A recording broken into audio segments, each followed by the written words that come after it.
विशेषकर आज आम 4.5 कोटी ओडिशावासी को धन्यवाद ज्ञापन करुचु, कृतज्ञता ज्ञापन करुचु जे आपण माने बिजु जनता दल को गत 24 वर्ष है निरंतर आमको आशीर्वाद करी आछंती एवं सेई आशीर्वाद फल आमे ओडिशार सेवा करी आछछु। आमे समस्त ओडिशावासी पाखरे चिर ऋणी चिर कृतज्ञ जे आपण माने एई निर्वाचन रे मध्य बिजु जनता दल को आशीर्वाद करिसंती। पाखापाखि 40% भोट हार आपण बिजु जनता दल को देइचंती। जदि सेटा तुलना करा जाए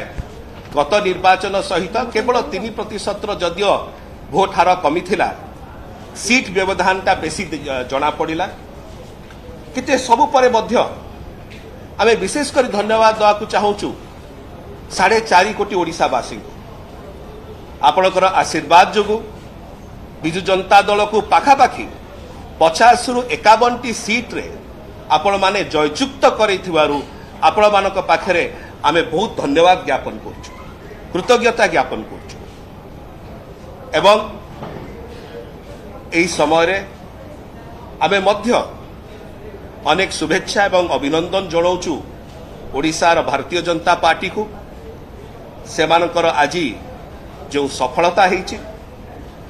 एवं आगामी दिन मानकरे ओडिशावासी जो भूमिका रे हमकु आगे नेबे ओडिशार सेवा पाई, ओडिशावासींकर सेवा पाई, ओडिशार सर्वांगीन विकास पाई आमे एई प्रकार भावरे अहरह परिश्रम करुथुबु एवं सबु बेले ओडिशावासी पाखरे चिर ऋणी रहिबु एवं ओडिशार सेवा करि जाय।